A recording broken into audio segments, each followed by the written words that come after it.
계속 서신 채로 말씀 봉독하시겠습니다. 하나님께서 오늘 우리에게 주시는 말씀은 사도행전 20장 1절에서 16절입니다.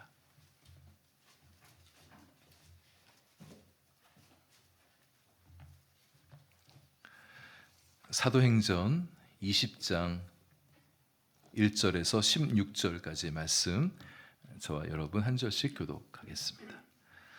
소요가 그침에 바울은 제자들을 불러 권한 후에 작별하고 떠나 마게도냐로 가니라.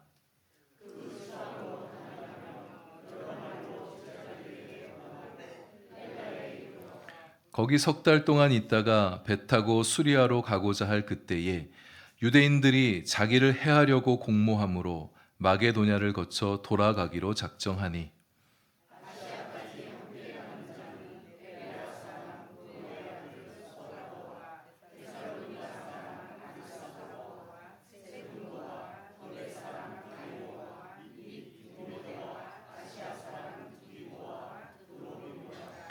그들은 먼저 가서 드로아에서 우리를 기다리더라.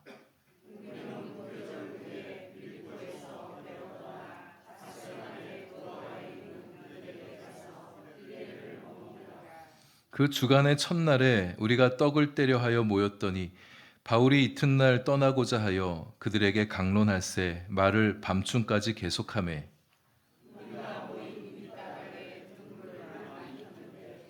유두고라 하는 청년이 창에 걸터 앉아 있다가 깊이 졸더니 바울이 강론하기를 더 오래 하매 졸음을 이기지 못하여 3층에서 떨어지거늘 일으켜 보니 죽었는지라.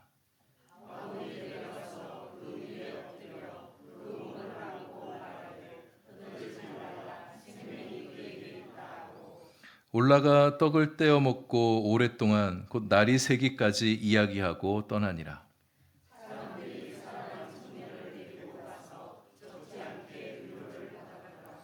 우리는 앞서 배를 타고 앗소에서 바울을 태우려고 그리로 가니 이는 바울이 걸어서 가고자 하여 그렇게 정하여 준 것이라.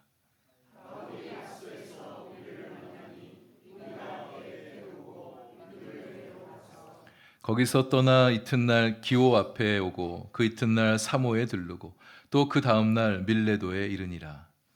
바울이 아시아에서 지체하지 않기 위하여 에베소를 지나 배 타고 가기로 작정하였으니 이는 될 수 있는 대로 오순절 안에 예루살렘에 이르려고 급히 가미러라. 아멘. 기도하겠습니다. 하나님, 이제 말씀의 귀를 기울입니다. 잘 들려지는 은혜가 있게 하시고 주님 말씀 듣기를 사모하는 갈급한 심령들에게 사랑의 말씀, 위로의 말씀, 소망의 말씀, 용기를 주는 말씀 들려 주옵소서. 예수님 이름으로 기도합니다. 아멘.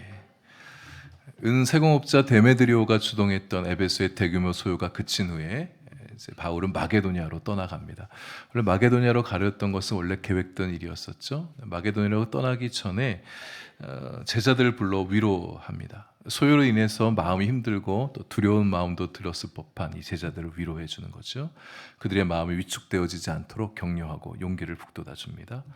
또 2년 넘도록 함께 지냈던 바울이었었잖아요. 허전하고 아쉬운 마음도 제자들 마음 안에 들겠죠. 바울이 떠나도 성령께서 교회와 그대들을 지켜줄 것이라고 그렇게 위로를 전하면서 떠나가는 바울입니다. 사람이 어딘가에 머물며 정을 나누다가 떠날 때가 되면 작별도 잘 해야겠습니다. 든 사람은 몰라도 난 사람은 안다고 갑자기 사라지지 마시고 남아있는 사람들 허전한 마음 들지 않도록 마음 잘 다독여주면서 또 위로와 격려도 할 줄 아는 우리가 되어야겠습니다. 바울이 마게도냐를 가려는 목적은 크게 두 가지입니다. 지난주에 살폈던 대로 기근으로 인해서 재정적으로 심각하게 어려워진 예루살렘 교회를 돕기 위해서죠. 마게도냐에 본인이 개척했던 교회들을 돌면서 기금을 마련하여서 예루살렘 교회에 갖다 주기 위해서입니다. 또 다른 목적은 마게도냐 지방에 개척한 교회들을 돌보면서 성도들의 신앙을 살피고 격려하기 위해서 굳건하게 세워주기 위해서이죠. 개척 선교사인 사도 바울의 마음 안에는 본인이 개척했던 교회들이 늘 있어요. 자식과 떨어져 지내는 엄마의 마음이라 할 수 있겠습니다. 밥은 잘 먹고 다니는지, 신앙생활은 잘하고 있는지, 뭐 챙겨줄 것은 없나 이렇게 살피는 게 엄마의 마음이지 않습니까? 자식과 같은 교회들일 것입니다. 물론 교회의 주인이신 성령 하나님께 교회를 맡겼기 때문에 불안하거나 염려하거나 두려운 마음을 갖지는 않았을 것입니다. 그러나 교회를 향한 그리움과 잘 챙겨주고 싶은 마음이 사도 바울의 마음 안에 있었겠죠. 그래서 마게도냐 지방을 다니면서 여러 말로 권면했다 이러고 있습니다. 이 권면했다는 말은 1절에 권하는 말과 같은 단어를 쓰고 있는데요. 위로하고 격려하고 용기를 북돋아주고 신앙 떨어지지 않도록 교회를 굳건하게 세워주도록 가도록 여러 말로 권면했다 이런 뜻입니다. 우리도 서로를 그렇게 권면하기 원합니다. 성도 간 서로의 믿음을 북돋아주고 서로를 위로해주고 격려해주면서 신앙 가운데 잘 서갈 수 있도록 그렇게 도와주는 공동체가 되는 거예요. 알아서 잘하겠지. 여러분 그렇지 않습니다. 알아서 잘하는 사람도 때때로 위로와 격려가 필요합니다. 아이를 잘 낳는 것도 중요하지만 그 낳은 아이를 잘 키우는 것도 부모의 중요한 사명이지 않습니까? 전도하는 일도 중요하지만 전도된 영혼들의 믿음이 잘 자라갈 수 있도록 돌보는 것도 교회가 할 중요한 사명입니다. 요즘 우리 교회에 하나님께서 이것 좀 가르쳐주고 계시는 것 같아요. 우리 성도님들 우리 주변을 좀 돌아보시면 좋겠습니다. 그간 몇 년 사이에 우리 교회에 전도되어 오신 분들이 적지가 않아요. 새로 교회 오셨네. 참 반갑고 좋다. 뭐 그런 마음 이제 우리들 안에 다 마음은 들죠. 근데 어느샌가 이렇게 보이지 않는 거예요. 딴 데 가셨나? 뭐 아프신가? 무슨 일 있으신가? 뭐 이런 생각은 하지만 가면 그냥 갔나 보다. 또 오면 가신 게 아니었네. 잘 오셨네. 뭐 이런 마음만 먹고 그렇게 가지면서 지내고 있는 것은 아닌가. 이런 마음이면 안 되겠습니다. 저도 마음을 더 쓰도록 하겠고 우리 교회 모두가 전대도에 오신 분들이 새로 오신 분들이 한마음 교회가 내 교회예요. 이런 마음이 들 때까지 정착을 위해서 기도해주고 살펴주고 관심 가져주고 안부 물어봐주고 권하는 그런 교회가 되어야겠습니다. 마게도냐 지방의 여러 교회들을 살피는 것이 바울의 마게도냐 지방 방문의 목적인데요. 특별히 바울 사도의 마음 안에는 고린도 교회가 있었습니다. 2절에 헬라를 방문했다고 얘기하는데 헬라가 그리스의 다른 지명 표현이거든요. 근데 구체적으로 헬라 이렇게 말하면 그리스 남부 지방을 지칭하는 표현입니다. 특별히 그리스 남부 지방의 대표적인 도시가 바로 고린도이죠. 바울은 헬라에 3개월 동안 머물면서 크게 두 가지 일을 하게 됐는데 방금 말씀드린 것처럼 첫 번째로 고린도 교회를 돌보는 거예요. 우리가 고린도 전후서를 읽어봐서 알죠. 고린도 교회가 얼마나 문제가 많은 교회인지. 정말 문제투성이 교회였었잖아요. 편지들을 보내서 교회 내에 발생했던 문제들을 수습하기도 했지만 바울이 고린도를 방문했을 때는 어느 정도 이제 안정세에 들어든 상태라 볼 수 있겠는데 그러나 교회를 영적으로 굳건하게 세워주고 싶은 마음이 사도 바울의 마음 안에 있었다는 거죠. 그리고 또 하나 중요한 일을 하는데 이때 바울이 로마서를 집필합니다. 로마서는 바울이 썼던 13권의 성경 가운데 가장 걸작이라고 말할 수 있죠. 그의 쉼없는 복음의 열정 때문에 성도들의 신앙은 살아나고 교회는 튼튼하게 세워져 가고 우리와 같은 후대의 그리스도인들은 로마서 같은 책이 있기 때문에 우리 신앙을 유지시켜가고 또 강화시켜 갈 수가 있는 겁니다. 사실 바울은 로마서뿐만 아니라 뭐 갈라디아서나 고린도 전서나 마찬가지예요. 그가 선교했던 지역들, 방문했던 지역들에서 낮에는 열심히 사역하고 또 밤이 되면 시간이 되어지면 이렇게 집필에 힘썼던 사도 바울이었습니다. 바울은 돌아다니면서도 큰일하고 머물러 있는 동안에도 큰일했던 사람이었어요. 그의 복음에 대한 열정이 그렇게 귀한 영향력을 남기게 된 것이죠. 우리도 주님을 향한 사랑과 복음의 열정이 우리 가슴에서 타오르게 되어진다면 우리가 바울만큼은 못한다 할지라도 우리가 가는 곳, 우리가 머무는 곳에서 선한 영향력, 거룩한 영향력을 나타낼 수가 있습니다. 선한 영향력, 참 멋진 말이죠. 근데 우리가 끼칠 수 있는 선한 영향력의 가장 중요한 것, 가장 선한 영향력은 믿음이지 않겠어요? 신앙을 갖도록 도와주고 신앙이 자라도록 도와주는 거, 우리가 할 수 있는 좋은 영향력, 선한 영향력이라고 할 수 있겠죠. 바울의 다음 목적지는 수리아 안디옥입니다. 안디옥 파송교회로 돌아가서 그동안에 있었던 선교일들 보고도 하고 또 심도 좀 갖고 이제 예루살렘에 들렸다가 로마까지 가는 긴 여정을 감당해야 되잖아요. 좀 쉬고 싶은 마음도 들었을 텐데 그만 안디옥으로 가는 그 길이 막혀버리게 됩니다. 바울에게 적대적인 그리스도인들이 바울을 살해하려는 음모를 꾸미게 됐다는 사실을 알게 된 거예요. 문헌에 의하면 바울이 승선하는 그 배에 이 적대적인 유대인들이 같이 타서 어느 시점이 됐을 때 바울을 바다에 내던지려는 그런 계획을 가졌다, 이런 글이 있더라고요. 육로에 있을 때는 어떻게든 바울이 도망칠 수 있겠지만 배 안에 있으면 꼼짝없이 당하게 될 수 있지 않겠습니까? 그 사실을 알게 된 바울이 다른 길로 돌아가는 동선을 택하는 겁니다. 16절을 보시면 오순절이 오기 전에 예루살렘에 도착하려는 계획을 가지고 있었어요. 그러니까 근데 많이 돌아가는 상황이 생긴 거예요. 배 타고 바로 가면 좋겠는데 지금 마게도냐를 지나서 드로아를 통해서 가야 되니까요. 여유가 많이 없습니다. 이런 행로의 변경이 바울의 마음을 조급하게 만들 수가 있는 상황인 거예요. 근데 바울은 뭐 조급해하진 않았죠. 놀러 다닌 것도 아니고. 여러분, 왜 이런 일이 일어나야 되느냐? 납득이 안 될 수가 있습니다. 바울이 여행 다닌 거 아니잖아요. 복음을 위해서 그렇게 애쓰고 있다면 하나님께서도 바울을 보시고 적대적인 유대인을 착착 그냥 치워주시고 좀 편안하게 갈 수 있도록 그런 항로를 좀 잘 열어주시면, 순탄하게 열어주시면 얼마나 좋겠습니까? 마음은 급할 수 있는데 오순절 전까지는 도착해야 예루살렘에서 볼 일 다 보고 이제 로마로의 긴 여정도 시작할 수 있겠는데 왜 마게도냐를 거쳐서 드로아를 통해 그렇게 가야 되느냐? 왜 돌아가야 되느냐? 마음이 힘들 수가 있단 말이죠. 뒤에 드로아에서 유두고라는 청년을 살리는 놀라운 기적을 행하지만 지금 이 시점에서는 그냥 지금 되어지는 일들이 납득이 안 될 수가 있단 말입니다. 이해가 안 된 상황이 그 앞에 펼쳐지고 있는 거예요. 여러분, 우리의 인생도 계획대로 되지 않을 때가 있습니다. 뜻밖의 어려운 상황이 발생할 때가 있어요. 순탄하지만은 않은 게 우리 인생이잖아요. 그렇다고 우리가 신앙생활 제대로 안 한 것도 아니고 우리가 믿음이 없습니까? 뭐 죄 짓고 다닙니까? 우리 신앙생활 웬만큼 잘하고 있는 거잖아요. 근데 삶이 잘 안 풀리고 꼬이고 풀리지 않게 되어지면 우리 마음이 참 힘든단 말입니다. 우리는 다 몰라요. 솔직히 모른다고 말하는 게 진실인 것 같습니다. 순조로울 때는 감사하지만 막히게 되어질 때는 그게 왜 막히는지 이해가 안 된다. 어떨 때는 순조로운 건지, 어떻게 하면 순조롭고 어떻게 하면 막히게 되는지 정답이 없습니다. 우리는 다만 하나님의 깊은 섭리를 신뢰할 뿐입니다. 길이 순조롭게 열리면 감사하면서 나아가는 거고, 막히면 돌아가기도 하고, 멈추게 되어지면 멈췄다 가기도 하는 거예요. 다 알아서 하나님 믿는 거 아닙니다. 모르면서 신뢰를 드리는 게 우리의 신앙이에요. 여러분, 다 알면 하나님 잘 믿을 것 같죠? 여러분, 그렇지 않습니다. 마음이 교만해져요. 나를 힘들게 하고 반대하는 사람 만나면 우리 마음이 좋지 않죠. 그러나 세상 살아가는 동안 나를 반대하는 사람, 내 마음 힘들게 하는 사람 우리 항상 만나게 되어지지 않습니까? 그래서 아예 우리가 처음부터 그냥 마음을 그렇게 먹는 게 나을 것 같아요. 나를 반대하는 사람이 있다. 의례 나를 힘들게 하는 사람이 있는 거다. 이렇게 생각하는 게 마음이 편할지 모르겠습니다. 근데 가만 보면 그런 사람들이 있기 때문에 우리가 더 성숙해져 갑니다. 우리가 더 주 앞에 나와서 기도하게 되어지고 우리의 성품이 연단되어지게 되고 하나님 마음도 알게 되어지고 하나님의 일도 더 감당해 나갈 수 있을 만큼 성장하는 사람이 되어지기도 해요. 그러니 그마저도 감사할 수 있는 우리가 되면 좋겠습니다. 돌아가도 감사, 멈추게 하셔도 감사. 마음 불편하게 하는 사람 때문에 짜증이 나긴 하겠지만 그래도 그마저도 감사. 이 힘든 일 당장은 알 수 없지만 이것이 나를 위한 큰 그림 가운데 귀한 한 조각이 될 줄로 믿고 감사를 고백할 수 있는 우리의 신앙이 될 수 있기를 바랍니다.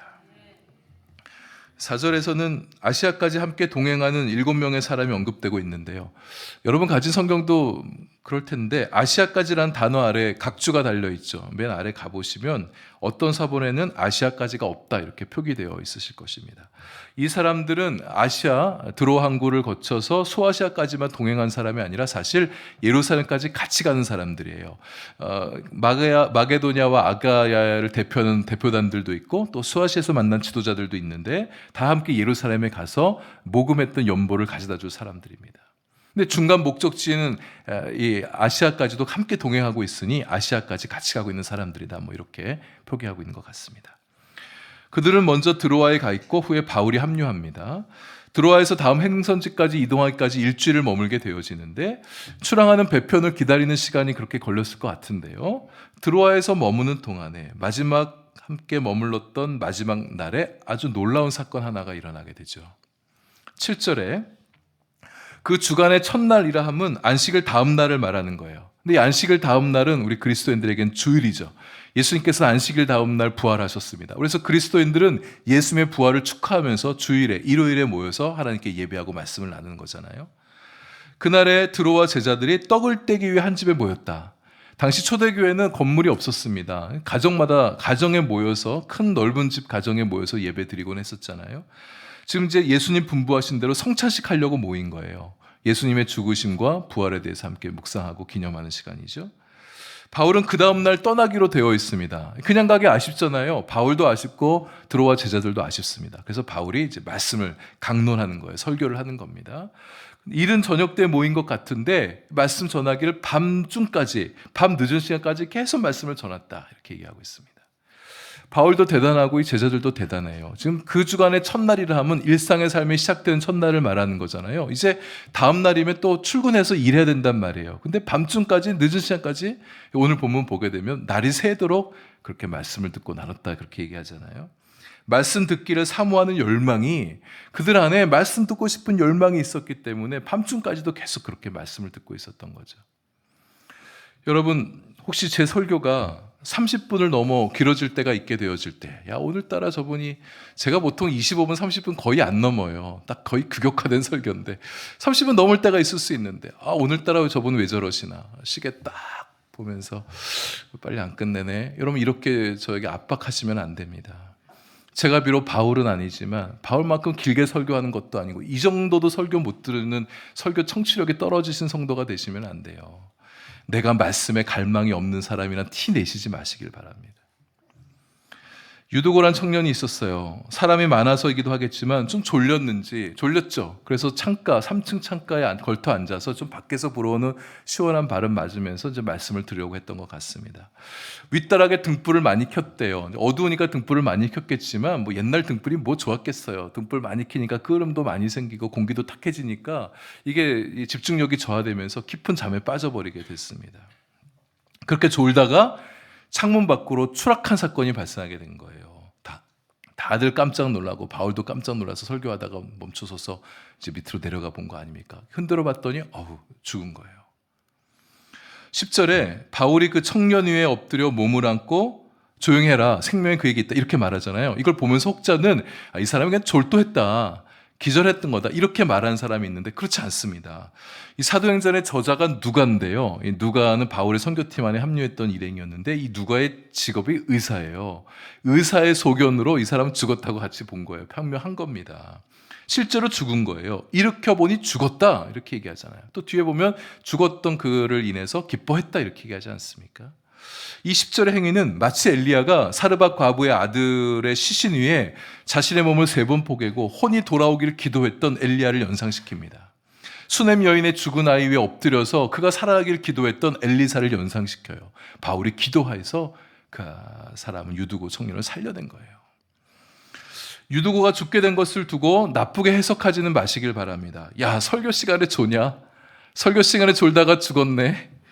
아무리 피곤해도 그렇지, 방 안에 있던 사람이 훨씬 더 피곤할 텐데 창틀에 앉아서 바람 맞으면서 그렇게 설교 들었으면 그래도 시원한 바람 들어왔는데 그걸 졸고 앉아있냐, 자기가 잘못한 거야. 여러분, 이렇게 생각하지 마십시오. 졸릴 수 있습니다. 아마 낮에 열심히 일하다가 밤에 좀 또 말씀 듣고 뭐 짧게 끝나자고 길어지니까 좀 졸릴 수 있었겠죠. 탁한 공기가 위쪽으로 올라와서 위쪽에 산소가 약해지다 보니까 이 집중력이 저하되면서 졸릴 수 있었을 것입니다. 사람이 많아서 누가 졸고 있는지 바울이 다 알아보지 못했었겠죠. 바울도 막 존다고 막 흔들어 깨우고 막 그러지 않았던 것 같습니다. 여러분들도 설교 듣다가 졸리면 그냥 조세요. 앞으로는 저도 여러분 존다고 깨우지 않겠습니다. 바울도 안 깨우는데 제가 뭐라고. 근데 코는 골지 마세요. 다만 졸다가 불상사가 생기면 그건 큰일입니다. 바울은 능력이라도 있어서 죽은 유두고를 살렸지만 저에겐 그런 능력이 없어요. 이 청년 유두고란 이름의 뜻이 행운, 다행입니다. 그 사람 이름대로 다행히 죽었다가 다시 살아났어요. 주님이 살려주셨죠. 살아난 유두고로 인해서 교회는 신이 났습니다. 말씀 보세요. 야식 먹으면서 밤새도록 그렇게 말씀 나누고 서로 이야기 나눴다, 그렇게 얘기하고 있어요. 놀라운 기적이 일어나니까 이 교회의 성도들의 믿음은 더욱 단단해졌을 것입니다. 성찬식을 거행했다고 하니 예수님의 죽으심과 부활에 대한 얘기를 안 했을 리가 없잖아요. 부활 메시지를 전하는데 부활에 대해 생생하게 일어난 현장을 봤으니까 이 들어와 제자들의 믿음 안엔 부활시는 더욱 단단해졌을 것입니다. 유두고는 평생 돌아다니면서 자신을 살려주신 주님을 간증하며 다녔겠죠. 내가 죽었던 사람인데 내가 다시 살게 됐다고. 여러분, 사실 우리도 죽었다가 산 사람들이지 않습니까? 유도고처럼 진짜 죽었다가 산 건 아니지만 우리가 영적으로 죽은 자들이었는데 예수님 때문에 살게 되었잖아요. 우리 장차 죽고 나면 우리 생명 끝나지만 예수님 때문에 영원히 살게 될 자들이지 않습니까? 우리도 예수님의 부활과 부활의 능력을 증거하며 살아야겠어요. 우리 삶에 죽었다가 살아난 흔적들이 있기를 바랍니다. 예수님 때문에 내가 살아날 증거가 있으면 사람들이 우리를 보면서 예수님을 궁금해할 거예요. 예수님 알고 싶어하고 예수님 만나고 싶은 마음이 들 겁니다. 드로아의 제자들뿐만 아니라 바울에게도 큰 격려가 되었을 것입니다. 부활신앙을 생생하게 경험했기 때문이에요. 죽은 유두고를 살려주신 주님께서 이제 자신 앞에 어떤 어려움이 불어닥칠지 모르겠는데 예루살렘에 가게 되어지면 이제 다음 주 살펴보겠지만 이제 예루살렘에 바울을 죽이려는 유대인 암살단 40명이 조직도 되어집니다. 실제 죽을 수도 있는 상황이 생긴 거예요. 근데 유두고를 살려주신 그 하나님을 경험하고서 바울의 마음이 강하고 담대해지는 거죠. 저 유두고를 살려주신, 죽었던 자를 살려주신 하나님이시라면 나 그냥 죽도록 내버려두지 않으실 거라고. 내가 어떤 어려움이 생겨도 다시 살려주실 것이라는 믿음이 바울의 마음 안에 들어차게 되는 거죠.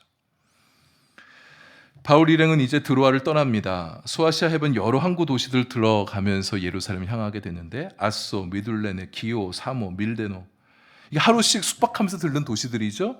밀레도까지는 직항이 없었나 봐요. 지금 오순절안에 예루살렘에 들어가려고 좀 강행군을 하고 있습니다.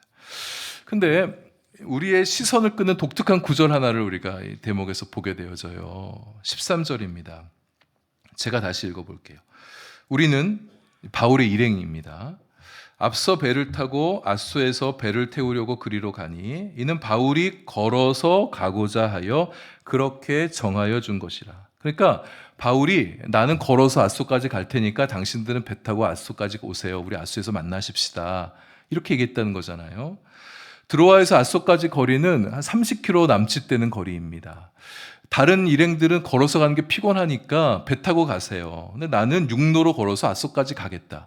왜 그랬는지는 정확히 모르겠어요. 성경이 이유를 밝혀주고 있지 않습니다. 3절처럼 바울을 해하려는 유대인들이 혹시 아소로 가는 배에 승선하는 바울을 혹시 잡으려고 죽이려고 또 모의를 했나? 뭐 이런 사실도, 이런 가능성도 추정해 볼 수는 있겠죠. 근데 유대인에 대한 두려움 때문은 이제 아닌 것 같아요. 이제 드로아에서 이런 놀라운 경험을 한 사도 바울의 마음 안에 두려움이 이제 별로 없었을 것 같은 그런 생각이 좀 들어요. 두 번째 가능성, 아소까지 가는 길에 전도하기 위해서 그럴 수 있다. 바울은 기회가 되는 대로 전도하는, 예수님 전했던 사람이었잖아요. 그래서 드로아에서 아소까지 걸어가면서 만나는 사람들에게 복음을 전하고 싶다, 이런 열정으로 그렇게 육로로 걸어가는 것을 택했을 수 있습니다. 그러나 드로아에서 아소까지 가는 길이 쉬운 길이 아니에요. 짧은 길도 아니고 산도 있습니다. 산도 있다는 말은 인적이 드물다는 말이잖아요. 길도 멀고 산도 넘고 시간도 많이 걸려요.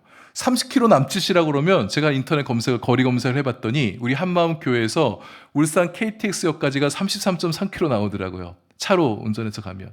근데 그 도보 거리 검색했더니 약 8시간 남짓 나와요. 8시간을 계속해서 걸어서 간다는 거예요. 산도 넘어가면서. 바울이 이 거리를 홀로 걸어가려 했었다. 왜 그랬을까? 단정 지을 수는 없지만 아마도 혼자만의 시간을 가지며 주님과 교제하는 시간을 가지려고 했었다. 우리는 이렇게 추론해 볼 수가 있습니다.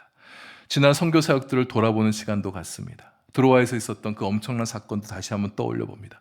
하나님께서 나를 통하여 하나님의 영광을 나타내신 그 일로 인해 스스로 감격하고 감사하고 하나님을 찬양하기도 하죠. 대단한 성취와 성공들로 인해 감격하긴 하지만 사도 바울의 마음 안에는 성공과 성취감이 그의 마음을 사로잡지는 않습니다. 예수님도 그러셨어요. 많이 바쁘신 중에도 사람들을 떠나서 하나님과 홀로 대면하는 시간을 가지셨습니다. 새벽에 한적한 곳을 찾아서 기도하는 시간을 가지셨던 주님이셨어요. 기적을 행하시고 수많은 사람들이 열광하게 되어질 때 그들을 떠나서 어디론가 혼자 가시기도 하셨던 분이세요. 특별히 오병이어 사건을 일으키고 난 다음에는 수많은 군중들이 거의 광분 상태가 됐습니다. 예수를 우리의 임금으로 삼아야겠다. 그때 예수님 제자들도 떠나 홀로 산에 올라가셨던 주님이셨어요. 홀로 떨어져 나와서 예수님께서 걸으셔야 했던 메시아의 길을 집중하시는 겁니다. 사람들의 지지를 얻고 권력을 등에 업고 군림하는 왕의 메시아가 되는 것이 아니라 고난의 길을 걷고 십자가에 달려 생명을 내어주시는 메시아가 될 것을 다시금 다지시는 예수님이시는 거죠. 여러분, 그렇게 홀로 있는 시간은 자신을 지켜주는 시간입니다. 홀로 길을 걸을 때 우리는 흐트러진 마음들 다시 잡고 가다듬고 집중하여 나아갈 길을 발견할 수가 있는 거예요. 사람들 속에 일 속에 파묻혀 살다 보면 우리는 주님도 잃어버리고 자기 자신도 잃어버리기가 십상입니다. 외롭고 싶지 않아서 사람들 틈에 살아가는 우리들이기도 하지만, 여러분, 때로는 외롭긴 해도 고독하기는 해도 좀 사람들 곁을 떠나서 혼자만에 있는 시간을 좀 가져보시길 바랍니다. 주님과 1대1로 만나기 위해서예요. 많은 사람들과 함께 주님을 만나는 게 아니라 나 홀로 주님을 만나기 위해서 홀로 있는 시간을 가져보는 겁니다. 주님과만 함께 있는 시간이 있어야, 주님과만 함께 걷는 시간이 있어야 내 신앙이 바로 설 수가 있습니다. 그래야 어떤 어려운 일이 우리 인생 앞에 닥친다 할지라도 그것을 이겨낼 수 있는 영적 힘이 길러지는 거예요. 가끔 홀로 시간을 보내십시오. 바울처럼 홀로 오랜 시간 걸어보기도 하십시오. 계속 걷다 보면 세상 만물이 조용해지고 주님의 음성만이 고요히 들려오는 영적인 정적 상태를 경험하기도 합니다. 사람들이 여전히 왁자지껄 시끄럽게 떠들 수 있어요. 자동차 경적 소리도 빵빵대고 지나갑니다. 만물이 부산하게 움직이는 중에도 우리는 고요함을 느끼며 주님과 함께 걸어가고 있는 자기 자신을 느낄 수가 있습니다. 바울은 홀로 걸으며 이제 장차 예루살렘에 들어가 맞닥뜨리게 될 고난도 생각해 볼 수도 있었겠죠. 그러나 자신과 함께 걸어가 주신 주님으로 인해서 요동하지 않는 거예요. 이제 뒤에 살펴보시면 바울이 얼마나 의연한지, 예루살렘에서 당할 이제 다음 주 보면은 에베소 장로들을 불러다가 함께 고별 인사를 나눈 대목이 나오는데요. 그의 마음이 담대함으로 꽉 들어차 있어요. 흔들리지 않습니다. 자신이 사랑하는 예수님을 위해서라면 어떤 일도 할 수 있다는 담력과 용기가 마음속에 차오르고 주님과 복음을 위해 살겠다는 새로운 마음다짐이 사도 바울의 마음 안에 들어서는 것 같아요. 순례자들은 신앙의 순례 여행을 떠날 때 걸어서 갑니다. 차 타고 순례 여행하지 않아요. 걷습니다. 그 거리가 얼마나 멀든지 상관하지 않고 걷고 또 걷습니다. 걸으며 영혼의 정화가 일어나게 됩니다. 바쁘게 살아오면서 수면 아래 내려놓았던 자신의 존재와 영성과 성품의 밑바닥이 수면 위로 올라오게 되어지는 거예요. 자신이 어떤 사람이었는지가 보입니다. 자신을 성찰하고 반성하는 시간을 갖게 되어지죠. 사람들이 다시 새롭게 보입니다. 내가 왜 저렇게 저 사람 미워했었나? 왜 저렇게 저 사람 싫어했었나? 사랑해도 되고 용납해 줄 수 있는 사람인데 그 사람이 완고해 보이고 삐딱해도 그 사람 안에 여린 자아가 보입니다. 무시하며 외면했던, 내 마음에 들지 않는다고 무시했던 자신의 모습이 부끄럽게 느껴지기도 해요. 주님이 가깝게 느껴집니다. 평소에 바쁘게 사느라 들려오지 않던 주님의 음성이 들려와요. 그리고 그동안 숱하게 주님께서 얼마나 많은 말씀들을 나에게 들려주셨는가도 깨닫게 되어집니다. 내가 얼마나 세상적인 것들 추구하며 살아왔는지, 주님을 믿는다고 하면서도 내 욕심 때문에 주님을 이용하려 했었고, 주님을 섬긴다고 하면서도 나의 의를 위해서 봉사하고 내 만족을 위해서 사역했던 자기 자신을 보기도 합니다. 흩어졌던 마음이 정돈이 되며 앞으로 살아갈 길 막막하고 복잡하게만 느껴졌는데 그 길이 단순해 보이게 되어져요. 보이지 않던 새로운 길도 보이게 됩니다. 주님이 다시 보여요. 내 뜻대로 주님께서 도와주지 않는다고 주님께 원망하고 불평하고 짜증도 냈었는데 주님의 뜻 가운데 내 인생이 걸어가고 있다는 사실이 발견되어지는 거예요. 주님께서 숱한 은혜로 나를 지켜주고 계시는구나. 주님이 나 얼마나 사랑하시는가도 느껴지게 됩니다. 앗소까지 홀로 걸어서 간 바울, 무슨 이유로 홀로 걸어갔는지는 분명하진 않지만 주님과 집중되고 친밀한 교제가 있었을 거예요. 왜요? 바울은 주님 너무 사랑하니까. 바울에겐 주님밖에 없으니까. 홀로 걷는 시간에 주님께서도 함께 걸어주셨음이 분명합니다. 바울에게 많은 이야기 들려주셨을 거예요. 우리도 홀로 주님 앞에 머무는 시간을 가지십시다. 홀로 머물 수 있는, 오래 머물 수 있는 공간이 없다면 좀 많이 걸어보십시다. 시간을 내어 걸어보는 거예요. 기도하면서 걸어보고 주님과 대화하면서 걸어보고 내가 걸어가야 될 신앙의 길, 더 깊은 믿음 갖고 걸어가야겠다. 더 깊은 사랑과 더 깊은 소망으로 걸어가겠다는 마음이 들 것입니다. 많이 걸으면 다리도 아프고 몸도 피곤해지겠지만 우리 인생의 짐, 세상의 짐들을 내려놓아질 수 있어지기 때문에 우리 마음은 한결 편안해질 것입니다. 내가 걸어가야 될 신앙의 길 더욱 씩씩하게 걸어갈 수 있도록 주님께서 우리 걸음에 힘을 더하여 주실 것입니다. 우리가 걸어가야 될 길 어떤 길입니까? 예수의 길, 복음의 길, 십자가의 길이죠. 이제 우리 말로만 그 길 걷는다고 그렇게 얘기하지 마십시다. 내 욕망을 위해 살아가고 있으면서, 실상은 나를 위해 살아가고 있으면서 내가 주님을 위해 살아간다고 그렇게 착각하지 마십시다. 주님 앞에 나아가 다시 엎드리십시다. 예수님 믿으시는 여러분, 우리 진짜 예수님 믿는 사람답게 좀 잘 살아보면 좋겠습니다.